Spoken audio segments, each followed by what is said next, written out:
Hi, what's up, Chalkers? Welcome to the Let's Chalk About It podcast. If you're new to fitness or just want to hang with some like-minded fitness folk, then this is the place for you. Remember, it's always good to chalk about it.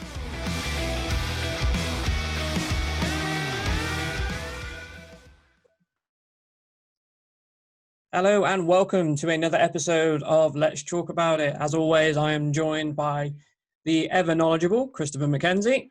How are you? I'm really good, mate. And Captain Jacked. There we go. That random noise. that was for the podcast listeners. And this week we are joined by special guest. You may have seen him on Instagram. If you haven't, you really should. Alex Smith, aka the Kitchen Guy. How are you? Very well, thanks. Thanks for having me. Absolute pleasure to have you on. So as everyone knows, coffee and fitness go hand in hand. And if there's anyone who knows a bit about coffee, it's yourself. I'll take it. Great. So how is everything anyway? Doing all right? Because you've had a big move recently, haven't you? Yeah, so living in Paris at the moment, which is pretty crazy.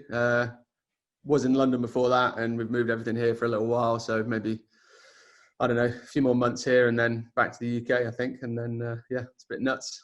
Someone said to me that Paris was a little bit like Corby. Is that true? Yeah, that was me. It's, you know, if you squint and take your glasses off. Turn around, close your eyes. Have a few whiskies, yeah. Swap garlic for like crack cocaine and baguettes for stabbings, and yeah, you're pretty much the same. Yeah. Exact like for like, mate. Like for like. I just often go down and sit at the boat lake and think, Paddy. So let's get into it a little bit. So let's find out a little bit more about the Kitchen Guy. So I'm actually intrigued to find out where the name the Kitchen Guy come from, because obviously you're quite known for coffee these days. Yeah, so the Kitchen Guy really stems from my day job. So used to work for my parents' company, which is a kitchen furniture manufacturer, and then it evolved into kitchen appliances. I ended up selling these ridiculous £15,000 fridges and incredibly expensive kitchen appliances, and it kind of evolved from there. And I decided it was time to sort of broaden my horizons and changed my Instagram handle to the Kitchen Guy, and sort of tried to become a bit of an expert in the field, and also sort of expand it to kitchen technology. So things like sous vide cooking and connected kitchen appliances and things like that. So that's where the name, that's the short version anyway, of where the name comes from. So you developed your Instagram. You said you wanted to sort of broaden your horizons because you got quite into video work. Is that right? Yeah. So kind of started making videos I worked for KitchenAid for a little while, and we started making some videos, sort of social media videos to promote an event. And it was like stop motion video, and it was kind of good fun, and kind of tripods everywhere and cameras everywhere. And it was quite successful, quite popular, and always had that sort of creative thing in my brain anyway. And it kind of started to build from there. So when I started the channel with the Kitchen Guy, I was making sort of videos of cooking demonstrations using these crazy connected kitchen products. Really, that's kind of where the video thing kicked off from. Did you have a background in video work, or is it just something you've learned as you've been going through sort of the social media side of things? Yeah, just learn as I go. So, you know, YouTube tutorials are a great thing, and learn a lot from them. So always looking at most days I will be on a tutorial for something video related. Yeah. So who's your favorite YouTube video creator? There's a couple. I'd probably say Peter McKinnon. Good man. What a Definitely. choice. Yeah, Peter McKinnon's like big inspiration for me. Certainly on the way he shoots and the tones and things like that he uses. And another one is Casey Neistat. So just love the way he does filmmaking. He's got this real simple take on it. No over the top transitions, nothing crazy, no crazy titles. It's like straight transitions to the point, engaging. So both of them kind of have that kind of thing going on. So yeah, those two stand out. Yeah, big time. You've got that kind of, he's got a very kind of rough cut kind of guy, and he's like fumbling around getting things out of drawers, and then you go to the other side of things, and Peter McKinnon has got it mastered on being able to do sort of the post-production camera transitions, so he doesn't have to do so much when he's editing, which is absolutely fantastic. The guy, if anyone's listening or watching, definitely go and check Pete McKinnon out. He is someone you should, if you're an aspiring videographer or photographer, because I think that's how he started, was photography. Absolutely, yeah. You should definitely go and check those guys out. And he could do with a few more followers. He's only got 5.5 million. Has he? Well, on what? On Instagram? On YouTube, yeah. It's 5.5 million. See, I watched him when he was probably, I don't know, 300,000 or something. Yeah, right. Same. I remember him hitting the million, and I was like, oh, it's crazy. It's taken him this long to get to 1 million. And if I'm perfectly honest, I haven't watched any of his recent stuff because I haven't had real need to do it. So good. He's just brilliant. And some of the stuff he puts, because they were building a studio, I think, last time I was. Oh, the studio tour and everything. It's just insane. Yeah. You got to watch it. Absolutely. So, you said there was a move. So you've moved from London to Paris. Yep. What's the final destination, or have you not fixed that yet? Not fixed yet. My fiance, she's Romanian, so there's a chance we might go there. If not, it'll be back to the UK. It's up for discussion at the moment. But we're lucky. We kind of both work remotely anyway, so we can be anywhere. As long as I've got a flat surface like this to put my coffee gear on, I can do it from anywhere, and somewhere to put my laptop. It's great. So we're lucky. We can move around a bit and be anywhere and still do what we do. Have we been strategically placed in front of that coffee bar?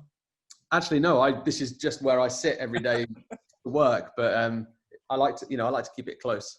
Convenient, yeah. I'm just looking at Chris's face. I don't think he's listening to you. I think he's just looking at all the coffee appliances you've got behind you. I'm just like, I need stuff. That looks cool. Yeah. The only thing I did add is the plant. I added the plant today. Oh, okay. So you're getting that bit of background. You know what? I love the plant. Thank you. Thank you. Well, I'm quite stumbly, so if that's a cactus, I'll just like prick my hand on it. I'm like, oh, so that'll keep me off with your stuff quite easily. Yeah, exactly. Yeah, I must have known. Security conscience. Yeah. That's how you can tell you're in Paris and not Corby, because it'd be far worse than a cactus. Yeah, it would be, yeah. Barbed wire fence, probably.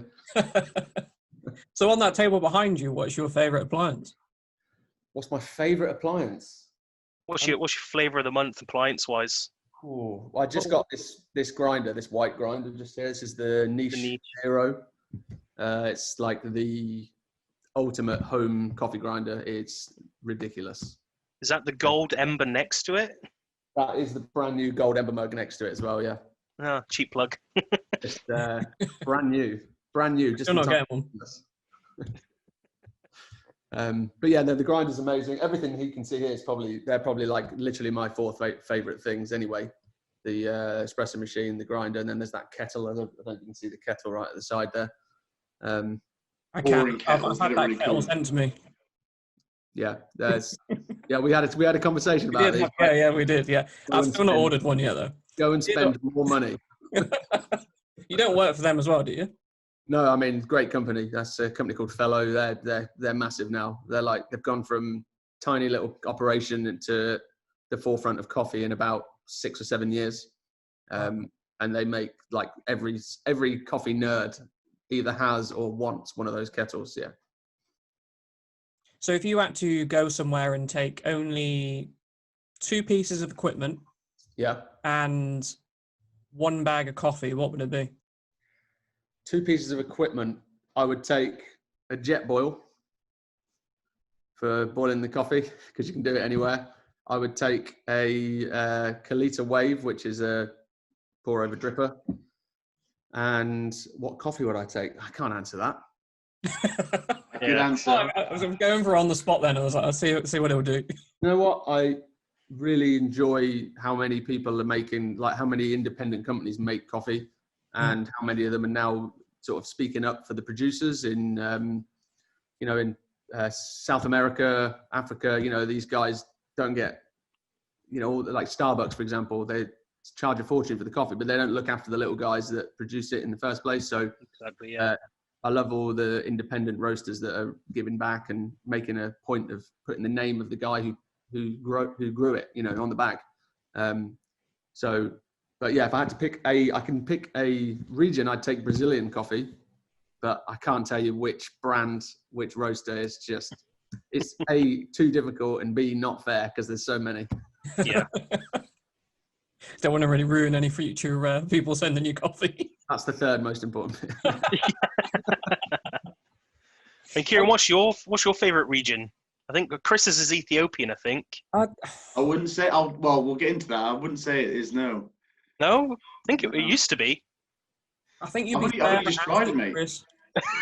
I've only just tried Ethiopian. I was just trying to get hold of some for ages. Oh, okay. So I recently. Sorry, Kieran, you answer No, first. I think you'd be fair asking you. I don't know enough about coffee to be able to go into. I've just been looking at different regions. I know very little about it. I know maybe quite like all the sciencey stuff about like the different roasts and caffeine content and the different stuff you can do because it's quite techy, but I'm not really into that sort of stuff. But that's why I love watching Alex do it because it's just like so cool. Pops up every single day and I'm like, that's just sick. I can just like enjoy that. That's part of my day. It's done. I can then go and like enjoy my coffee.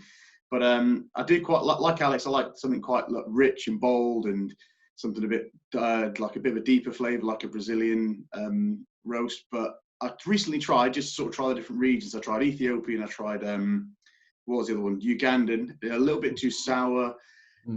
It's quite acidic because of the sort of fruitiness of them. So just to try them, quite nice. Maybe like a medium level of caffeine. But I suppose it's how you brew your coffee and make it anyway. But flavor-wise, wasn't quite there for me. A bit fruity and a bit playful. I want something a bit stronger. So I'd go maybe Brazilian, or I've been having Peruvian recently. And that's nice. really Yeah. I don't know if I've ever had Peruvian coffee, actually. It's really nice. Get it on the list. Get on there. Yeah, I'm the same with the Brazilian coffee. I love that dark, nutty, chocolatey kind of flavour. Yeah. I live for that, yeah. It's like, it's a wake up, but it's also like warm, and you can have it at Christmas time, couldn't you? And just sort of get yourself going. Like it. Just a comfort drink.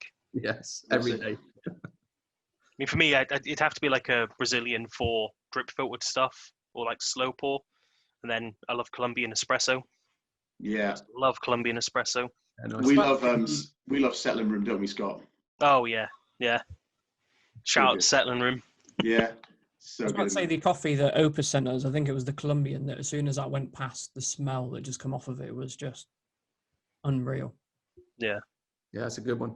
Smells get people quite a lot because I think so the guys I work with, they're not like into coffee or anything, but they all do love the smell. So if I get the Wakako, the mechanical espresso maker, they always comment on the smells. They're like, that smell, like, because obviously they'll make instant coffee all day and you can't smell it because it's instant coffee. And then I'll get the espresso out and they literally love the smell. And it's like, well, I don't think anyone dislikes the smell of coffee, so it can sort of smell the staff room and all the area out, and it's like quite nice, quite pleasant. Yeah, it's great. I love, when you get a new bag and they put the little filter on the back so you can squeeze the bag and get a bit of a smell. I love that. Oh, that's That gets me going in the morning, Just marketing genius. Well, the thing is, there's a lot of people that don't like coffee, but they love the smell of it. Like my partner really doesn't like the taste of coffee, but she loves the smell of coffee. So when there's a coffee, like you go into a coffee house or you go to a coffee shop, just the smell, the aromas, that gets people as much sometimes as the actual flavour does. Yep, it's true. Yeah, definitely. So for, a lot of people that are, you've always had I'll say you've always had, but you've had a pretty good following on Instagram for quite a while. But lockdown was slightly different for you from a following point of view, wasn't it? Is that, if I'm right in saying, is that kind of where things started to really change? Yeah, so I kind of fell into a bit of almost a boredom, I think, when lockdown started, because I work from home anyway, and going out of the house was like time to relax, go and do something, excuse me. And so yeah, the first few weeks I was really struggling I was just working and that was it, and I didn't stop, and getting a bit stressed out, and I ordered myself a Chemex. I don't know if you've seen the Chemex coffee maker. It's a bit of a classic glass coffee maker with a wooden collar. Mm-hmm. And always wanted one, and I always loved it because they used to have one on Friends. Yeah. And so we'd been watching Friends at the start of lockdown. We started from the beginning, going through Friends, and I was like, Chemex, I'm going to get a Chemex. And then I made a video when it arrived, and it was like really well received and got loads of comments and loads of engagement. I was like, oh, I could get into this. And I realized that's what I was looking for. So yeah, I just started churning out these videos and enjoyed it as well. And kind of escalated quite substantially from, I think I had about 1,200 followers at the time. It was just my personal account, and it ended up being, I think we're sitting on nearly 8,000 now. So yeah, that's kind of how it happened, I guess. Or because you just wanted to be Monica. Exactly that, yeah. Who would you relate yourself to in Friends?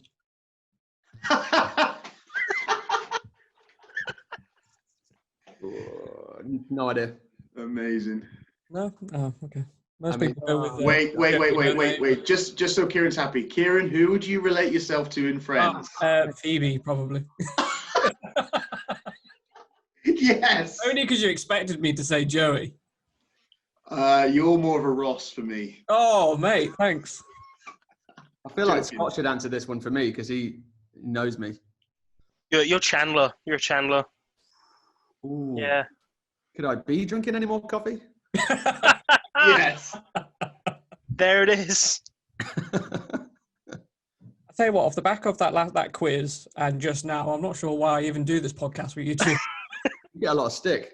That's it, isn't I? Yeah. You have to. If he's the host, it's it's his vision. You've just got to rip Kieran. I'm not condoning it. I think it's deserved, but you just get I mean, in all seriousness, really just come on. If we're being honest here, it is actually Alex. Yeah, we have to do this. It is deserved. You have my full support. I'm so glad I've still got that button here where I can switch it all off. Just frozen. Just frozen, yeah. Frozen in time, never to be heard of again. Wow, dramatic. So we're going to quick jump here, but on your social media, what do you think's next? So you're developing, I think you say you're looking to go onto YouTube at some point? Yeah, maybe. I'm undecided because it's the thing with YouTube is you've got to be consistent, you've got to be engaging, and you've got to, you can't promote on YouTube. You have to just make good content and get traction, and that's a big task, and it scares me, if I'm honest. But yeah, it's fingers crossed the algorithm works.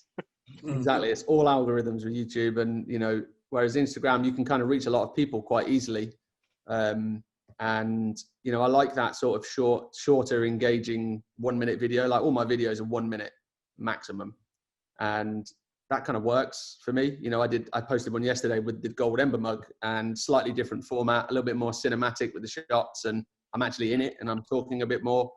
And again, engagement's been great. It's got some traction, and it's that short, sharp sort of information that people get bored, right? Especially young people, and attention spans are shortening all the time, and a 1 minute video seems to work. So I don't know about YouTube. I'm undecided.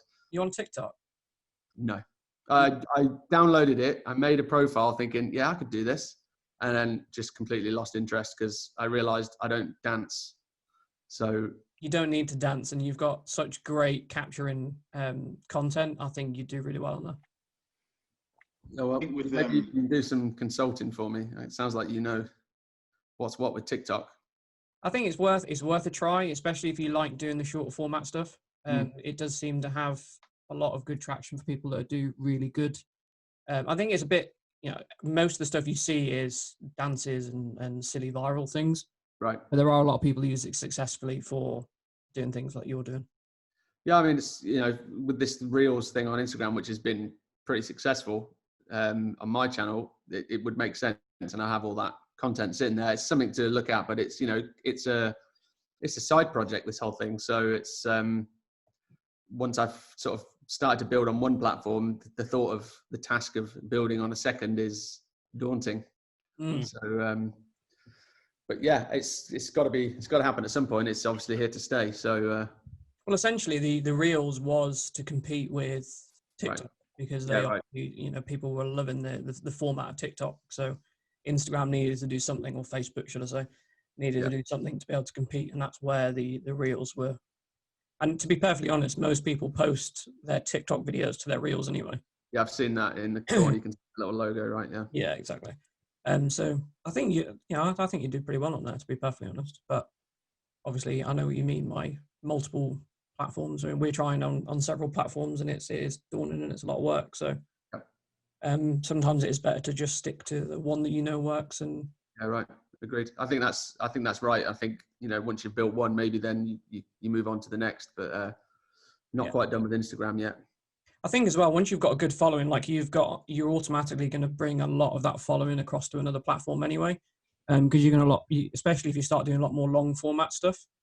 Because I'm sure, just like we're having this conversation now, that more people are going to want to know more about yourself, and, more reviews, more in-depth reviews of the things that you're using, that they'll jump straight to that platform anyway.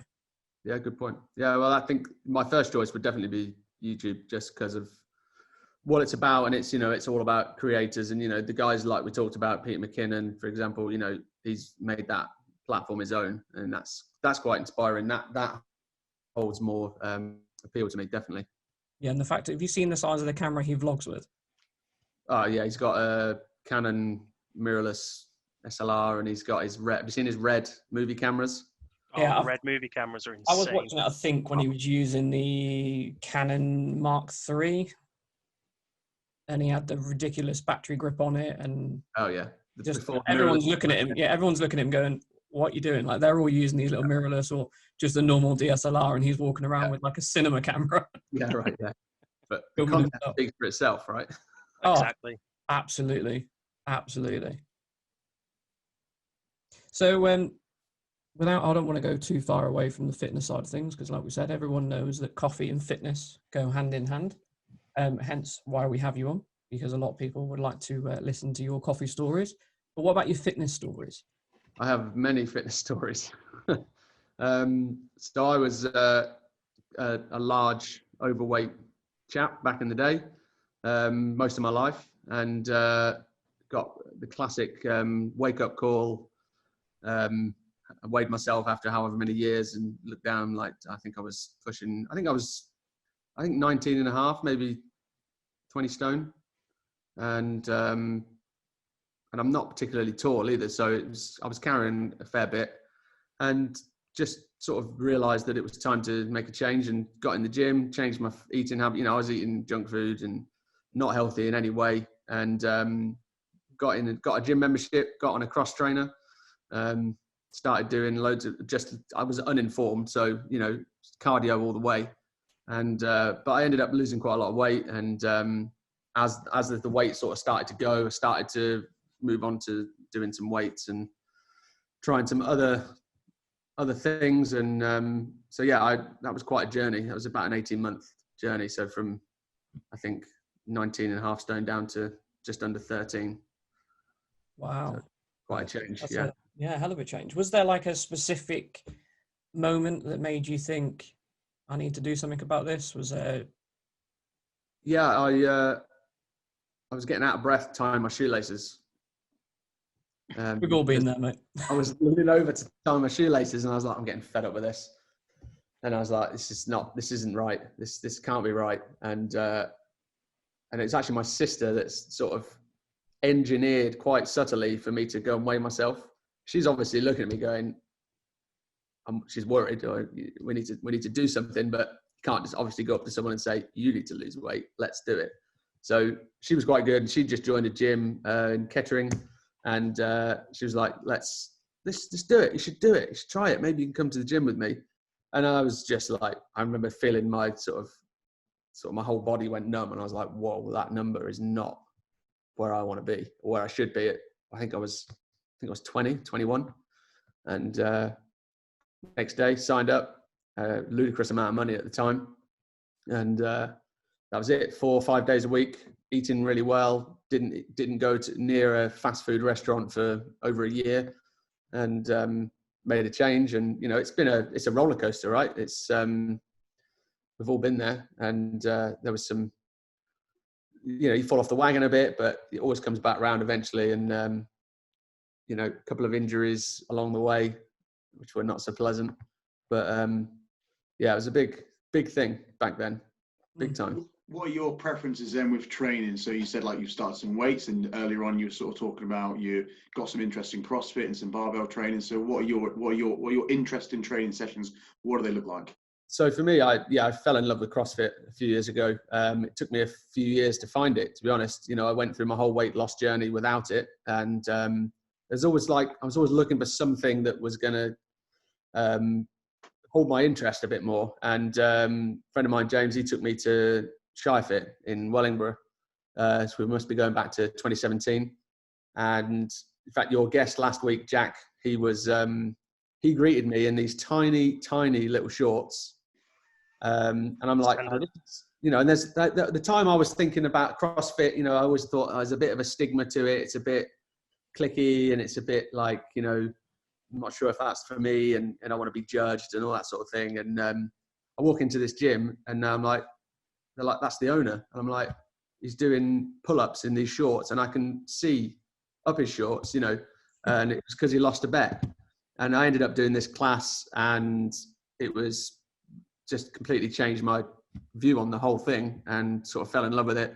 And I went there for a few sessions. And I actually moved away from the area for 6 months and I didn't have that and kind of struggled there. And when I came back, I was in there 6 days a week and I just was flying. I was the fittest I've ever been. I loved it.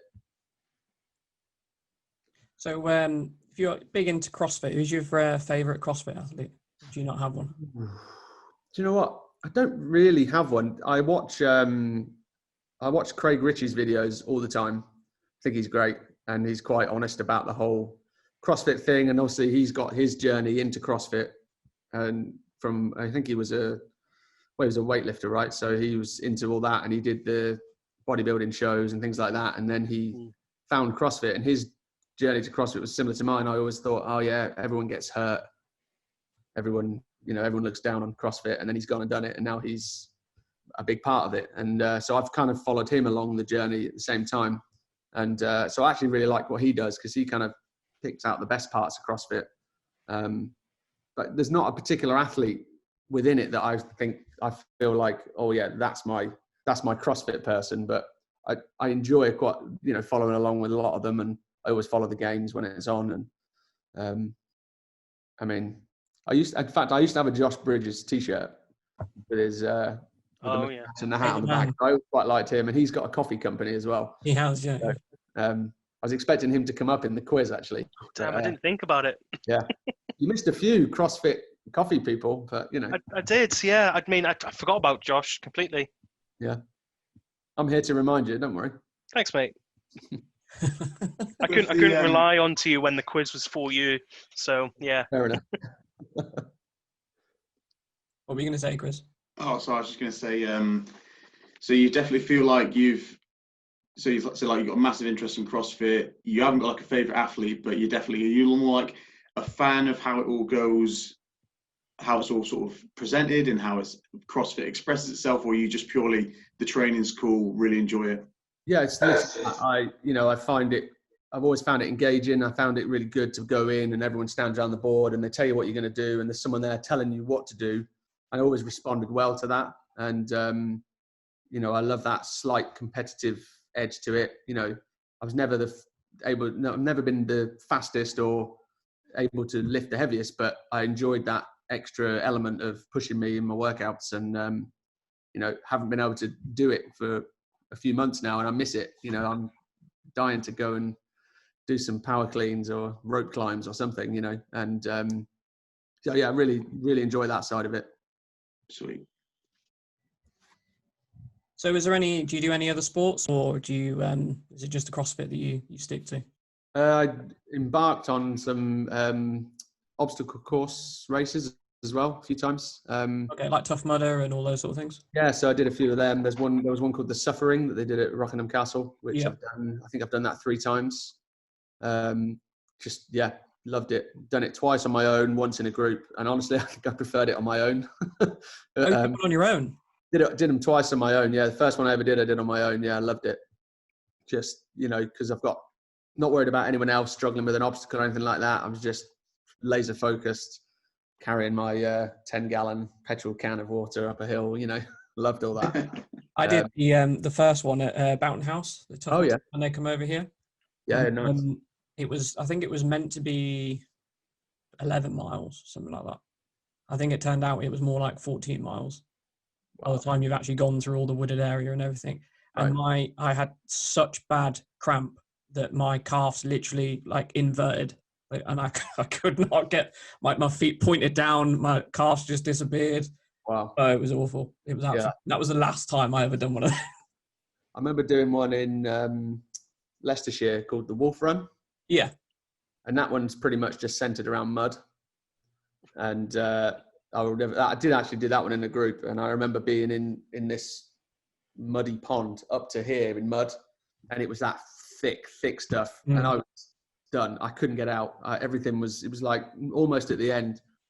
And next thing you know, this guy, don't know who he was, turns around and goes, "You all right, mate?" And I'm like, "No, I'm struggling, mate. I can't get out." And this guy was like, he was a big guy. And he just put his hand out, pulled me out. I didn't do anything. And this guy just pulled me out. I was like, "How do you do it? How did you just do that?" He went, "You want to lift some weights, mate?" Jesus. So, yeah, that was nice. We did exactly the same. So there's a section on the first Tough Mudder course that was called the Mud Mile. Oh, yeah. So it was all hills with like dugouts in the middle full of water. So you had to go through them, then climb up the hills. Wow. And there was one large hill was what we thought was the end. So we're all going, yeah, we can get to this, we can do it, we can get over that. And then as we get to the top of this other one, turned out it was just a halfway point. Oh. Soul destroying. Oh, it was, absolutely. And some poor woman, she slid down the hill and literally turned around, and she just had this big, long cut right down the back of her leg, and it just opened. Ouch. Oh, no. So we carry on running. So she obviously goes and gets herself sorted with the doctor, and, they strap her up and everything. And the next thing I know, I turn around and she's just strolling past me. I was like, oh, it's not made me feel any better about myself. Wow. Yeah, that's not what you want. No, not at all. There's poor. I mean, she had to have been, I don't know, maybe mid to late 40s as well. Just give up now, mate. Give up. Yeah, I may as well, mate. I may as well. My cardio's shocking. Scott will tell you that. Yeah, his cardio is shocking. Thanks for confirming, Scott. Confirmed. I mean, my first ever 5K, I got beaten by a guy in full fire gear who was doing it for charity. Jeez. We did a 5K together. Do you remember that in the rain around Corby swimming pool? Yeah, we started at the wrong end and we had to run through the park to get to the beginning line, and the gun had already gone. Yeah. We're about halfway through running from the swimming baths to the boating lake. Yeah. And halfway along, we had the gun go and people start running. We had to like sprint to catch up with them. Yeah. Yeah. Good It was times. fun. Amateurs. Chris, have you done any distance events? Never. Sitting there very quiet. No. I'm just letting you guys talk, man. I think Chris runs as a program. Runs away from the cardio. Yeah. I'm not too bad at running. When I was much lighter, we trained for athletics at uni and at school. So I had some quite good sprint times, like my 100, 200, all the way up to 8. I'm pretty good. Sorry, I was pretty good. Like when I was only like 82, 83 kilos. Now too heavy to sort of run for longer than 10 meters, I think. Are you? How's your track going for your 100 kilos? 100. I've been sitting around 100 since probably March, April, and just You were I going think for? there's been quite a lot of body recomp. I think I feel much better from lockdown. So I think the inactivity just put some fat on, lost some muscle, but I still stayed around 99 to 100 kilos. I think I'd like to be about 105 for the early part of next year, just to keep my strength improvements going. But yes, it's going all right. No doubt Christmas will help me sort of keep a lock on my strength goals. So yeah, it's going all right. Cool. Haven't been able to train, done some home workouts, but nothing substantial on the strength front. So I'm just looking forward to getting into gyms now. Well, they're open up now because we're on Wednesday. So should be good fun coming up. Try to look at some gyms and then maybe get in the Let's Talk About It gym soon once everything's okay and we're able to mix households. Yeah, I think they're re-reviewing it again on the 16th. So Yeah, hopefully every we'll 2 weeks, isn't it? The vaccine was approved today, so we've got 40 million doses of that, which is 20 million people, because you've got to get 2 doses. So the most vulnerable can get that, and then everyone can go back to normal, and we can stop going through this absolute farce. This absolute farce. But Alex, how's it affected you from the move to Paris, or has it not? What, the COVID situation, or? Yeah. It's difficult. I mean, you know, I'm sure there's people it's much more difficult for, but yeah, you know, it's not a good situation. But coming to Paris was okay. We came on the Eurostar, masks, hand sanitizer, and just, you know, it was quite impressive that the measures they put in place on the train, for example, you know, everyone's 3 rows apart. But really, as soon as someone takes their mask off, you're in an enclosed space, and I'm starting to go, hang on a minute, that person just coughed. Who coughed? You know, all the time. And we have the car here now, so it's not so bad. So we were back in London a few weeks ago, and we took the car, Eurotunnel, never done that before. Didn't interact with anybody between the Paris, where we're staying in Paris, and our place in London. It's pretty cool. So yeah. When you've had your little elements of the lockdown calming down, have you had your little coffee places and your little restaurants that you love going to? It must be unbelievable there. Yeah, discovered a few little cafes and some really nice coffee roasters here, and actually really close by as well. So yeah, a couple of times we went out. I think once since we've been here, we've once sat inside a cafe, just once. Otherwise, it's outside or it's to go. But yeah, some really nice coffee shops, like really kind of nicely put together as well. You know, they're kind of modern. Like there's one place, it's just a long white bar, and it's got 3 of those, the kettles like this lined up. And you just sit there and they brew it in front of you, and they've got all the different methods. And it's like, yeah, I'll stay here for a while. I'll risk it. Risk it. Yeah. So as you said, you sort of developing your Instagram a little bit more and things like that. What's changed for you equipment wise? Are you adding extra things in from a video point of view, or are you just looking more at the editing side of things to change things up a bit?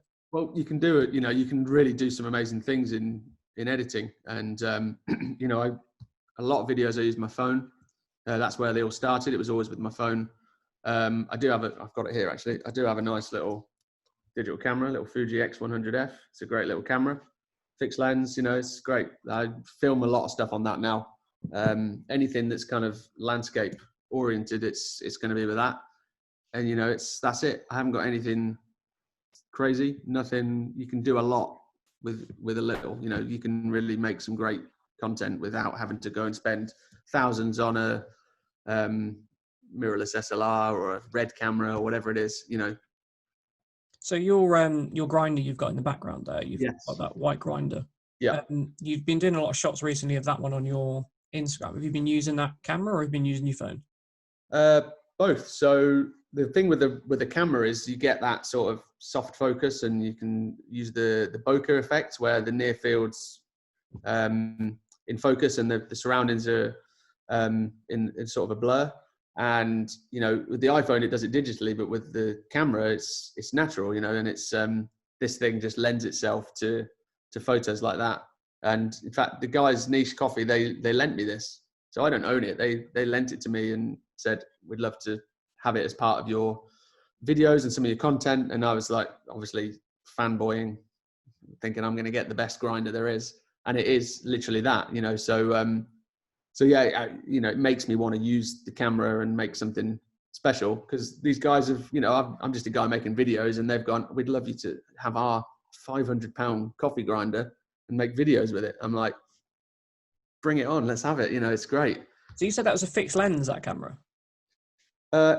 Yes, as in it's one lens. You can't change the lens. It's interchangeable. So that does some very nice depth of field then for a lot of time there. Great little camera. It's really highly regarded little camera. Yeah, it's been superseded now, but yeah, it's great. So I'm sure you get people reaching out to you all the time to want to send you things, coffee. I imagine you've got coffee coming out your ears, the amount of people that probably want to send you stuff. What is the worst thing someone's ever wanted to send you that you just kind of went, nah, I'm not having anything to do with that? Worst thing You I don't ever have to drop any names, but let's think. Do you know what? Pretty much everything has been excellent. There's some things that are a bit gimmicky, like I bought it myself, but there's a thing called a puck, and it goes on the top of your AeroPress, and it does a slow drip cold brew through an AeroPress. I've got it. I haven't used it. I'm not super excited about it, but I think the only thing I would say is that I was sent a reusable Nespresso pod, and I just didn't like the idea. Is you can put your specialty coffee in it that you freshly ground, and it's a great idea, but you can't control the temperature of an espresso machine. You can't control how it flows, the water flows through the coffee, and I just couldn't get enough coffee in it. That was my problem. I want as much coffee in it as possible to get as much flavor, and that didn't work for me. So that's probably the only thing I've been sent for free that I would say it's not the one. no, you've not had any ridiculous things offered to you, and you just think, I don't even know what that is. No, usually the ridiculous things are like when people contact you and say, if we send you coffee, will you make a video about it? I'm like, well, that's not how it works. We'd love to send you some of the companies that have sent me coffee are great. And if you ever see any coffees on my bar, usually I've bought them myself, but if it's someone that sent it to me, they've just sent it to me and said, we'd love you to try it. And that's really nice.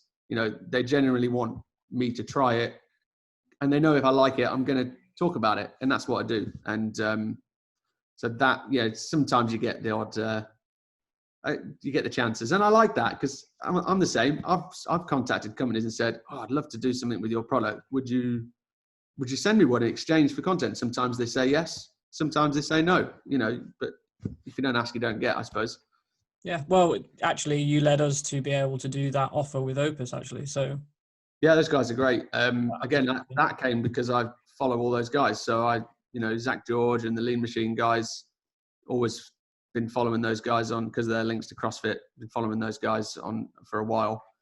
I saw that they'd launched some coffee, and I'm like, oh, hang on a minute, we could do this. And I got in touch, and they sent me some coffee. I think I bought a bag, did a video, and then they loved it and sent me some more. So I got a T-shirt somewhere and a mug, and they sent me some more coffee, and we did a nice video. Did a really cool video where knocked the bag of coffee over, and it was slow motion, and the beans just went all over the. I remember that bit. Yeah. I remember seeing it. Sweet. Yeah. And that was actually shot with a friend's camera. So that was I think that was shot at 120 frames per second, which my little camera doesn't do. So it's got that really nice sort of B-roll feel to it where it falls over and it's slow, and that's nice little video. Nice coffee. So what is your favorite video that you've produced so far? Can I ask you a question? Video? That's a tough one. I think. As in, what springs to mind when you think, do you know what, I was really proud of that one?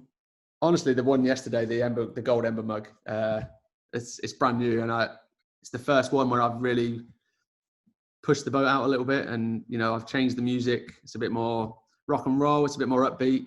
I love some of the shots. I did like a zoom, it's like a soft focus on the logo and stuff, and I'm talking in it a bit more. So that one, I'm really quite proud of that one. What else would I say? There's so many. I've done so many now. It's nuts. I think some of the sort of more light-hearted ones. I did with the Instagram Reels. I did one where it's this really nice shot. You've probably seen it. Really nice shot of a pour over, and then that thing everyone does where they spin away and then it spins back and it's something else. Yeah. Me trying to pour a coffee outside and the wind blows the coffee, and I swear, and it's got the overdub and stuff. 50,000 views. It's ridiculous. 50,000. Coming up on 50,000 views. Yeah. That's insane. I love that one. It's one of those things that took me 2 minutes to clip the two clips together and put the beep on to cover up the bad word I used. And just like that, it's gone, it's nuts. So yeah, I think it'd be hard to choose an absolute favorite, but things like that sort of the ones that do really well and get a load of traction that you don't expect to. I think those ones really. I think when you first posted that one about the pour going wrong. Yeah. Like, when a pour doesn't go wrong, it doesn't go right, and I'm watching it. I think I watched it 3 times, and I was like, "What? I don't know what he's talking about." It's like, that's a nice video. I love the way it transitions underneath. And then I watched it again, and I was like, okay, yeah, I've now seen that all the coffee's gone over the balcony. Yeah, exactly. Yeah. And there was another one I did just after that, and it was, again, a nice shot of a really nicely made coffee. And then I take my first sip, and it makes me choke. I love that one. It's not even me coughing. It's from, Epidemic Sound. It's a sort of a platform for royalty-free music and sound effects and things like that. It's a sound effect of someone coughing, because I didn't actually cough. I sort of retched a little bit, but it didn't work without the coughing sound. So that's another thing, in editing, you can improve even a short video like that, and that one, I laugh at it, and I made it, and it's me, but I laugh at it. I really enjoy that one, You just shattered the illusion now, though. Everyone's going to be going, I'm not watching him anymore. I thought it was him coughing. Yeah. He's a fraud. I'm a fraud. It was a bad coffee, though. What is it? It tasted bad? It tasted bad, yeah. It was my fault, but nothing against the coffee beans. They were great, but it was my fault. Completely messed up. I was hand grinding, and you don't want to know. It's not good. So, sorry, go on, Chris. I was going to sort of change it up a little bit. Where would you say, for someone that wants to start making their own espresso, probably with an espresso machine, where would they get started in terms of brands? Because you get tons of kit, or maybe just talk about the kit they would need and not go into certain companies, and just maybe a few things they want to get going if they want to start doing some nice espressos and just sort of experimenting more with coffees. Yeah, so coffee, the most important thing is grind, how good the grind is, the quality and the consistency. So that's why I love this grinder, for example. It's so accurate, and it doesn't retain any grind. So, you've probably ground coffee at home, and sometimes you have to hit the grinder to get the rest of the coffee out.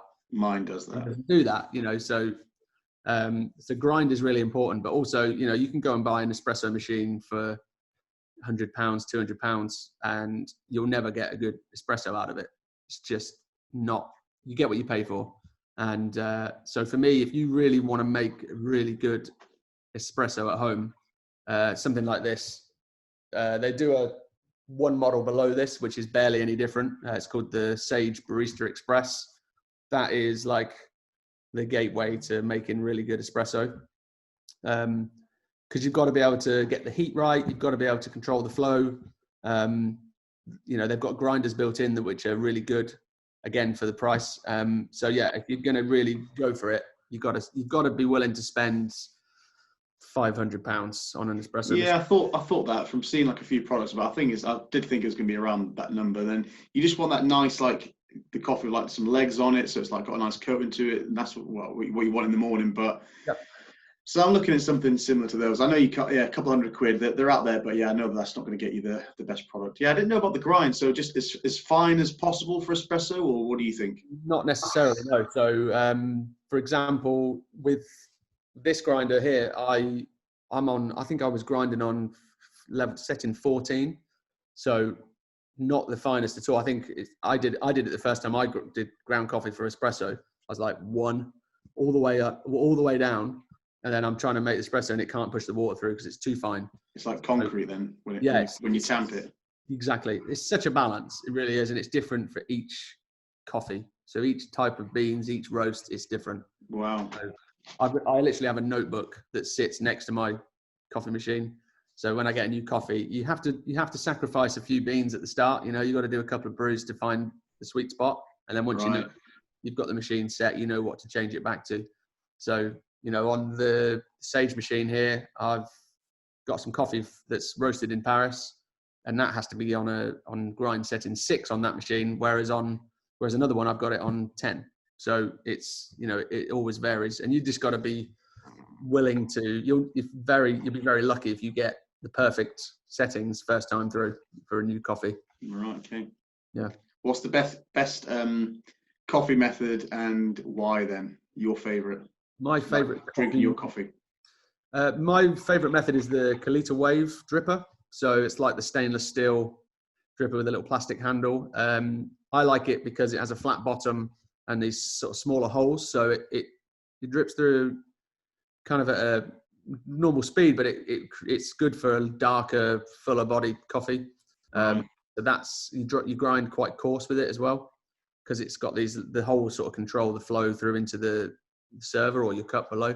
So that's my go-to all the time, Kalita Wave. I love it. And it's one of those that the brand isn't really out there. Like, they don't have a big presence on social media, but everyone seems to know the Kalita Wave method, and it's become quite popular, and other brands have sort of used it to evolve a product of their own.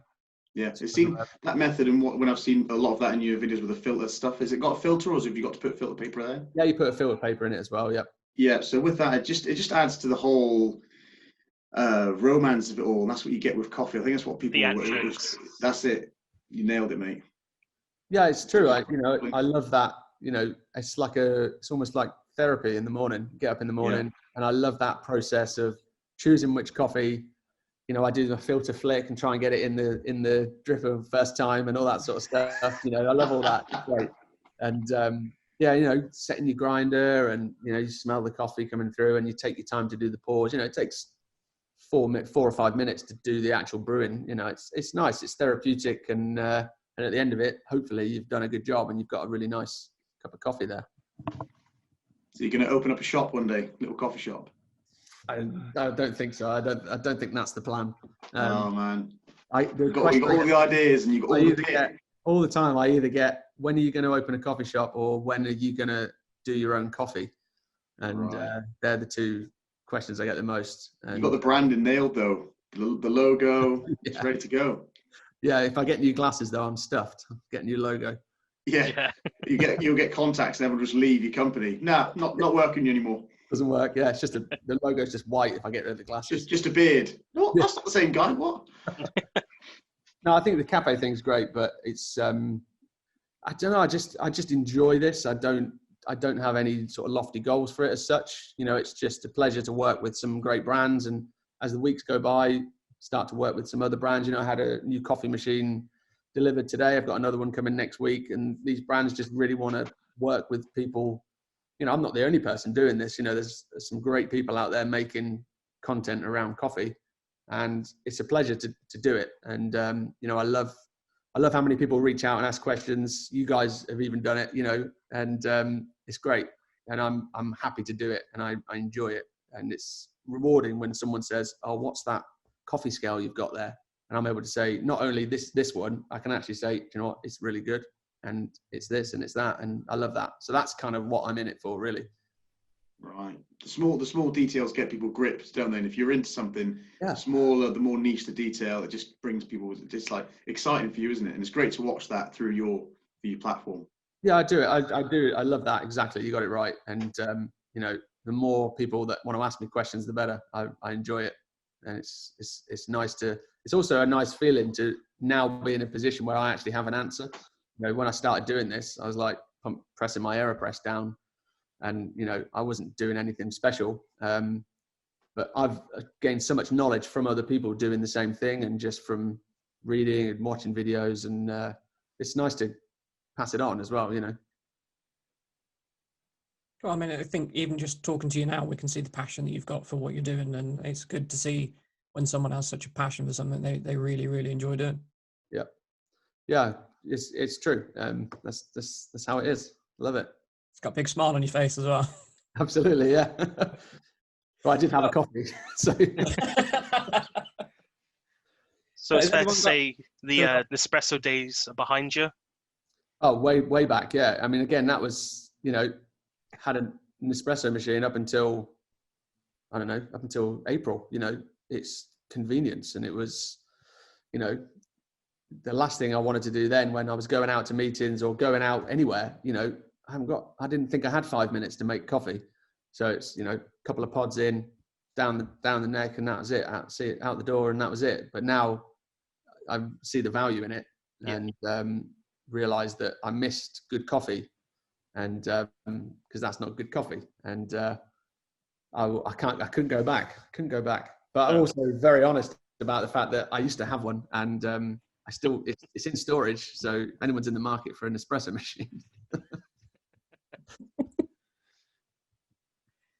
Listen, it's been very good having you on. You're obviously very passionate about what you do. You've done phenomenally well from April to now to increase your followings the way you have, even if that wasn't your intention. It's clear people out there are really enjoying your content. It's been fantastic to have you on, enlightening us a little bit more about coffee.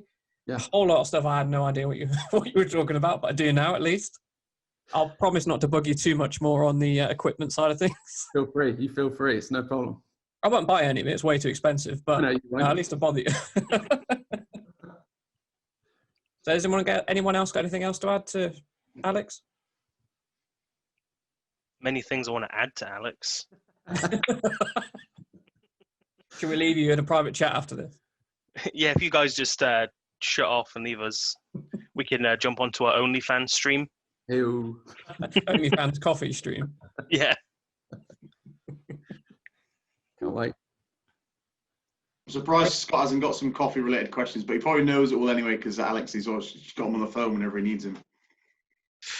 I think Scott's more of a coffee expert than me, to be honest. This guy's nuts. Every single time I'm like, oh, and he sent me a couple of recommendations. I've gone for number 13 coffee. I went for a couple more that he said, and I've just ordered them. I was like, well, he knows it. He loves his coffee, so I order it. And yes, everything I'm like, oh, have you tried this stuff? You tried this region. He tried Peruvian, tried Colombian, and he's always just like, yeah, had that. Can I just say, number 13 coffee is fantastic. Yeah. I love it. I need to get their Brazilian or the Colombian because, yeah, just wasn't sold on the Ethiopian and the Ugandan. I need to I try just had some. one today. Do you want to see what it is? Hang on. Yeah, go. There you are. Colombian. Just arrived today. Mm. Haven't even opened it yet. I don't even know if you can buy it yet.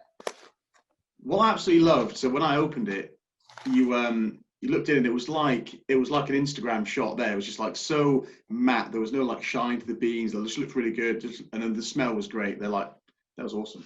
Yeah, they're really nice. And they're, I love they're local to the hometown and everything. And yeah, it's just, I love what they're doing and seeing some pictures from in their roaster. It's a tiny little place, one little roaster. It's great. Oh, it's awesome. Yeah. Yeah. Shout out to Tim. Yeah. Big time. Yeah. And the dog. Yeah. Cool. Well, if we've got nothing else to add, then we will go to the end of this podcast. So, Scott, where can we find you? Scott speaking on Instagram. Chris, where can we find you? Enzy.strength. And Alex, where can we find you? So I'm at the kitchen guy _. Cool. You can find me at let's_talkabout it. You can also go to www.letstalkaboutit.co.uk. Remember to like and subscribe to this video, and we will see you all again soon. Thank you for watching.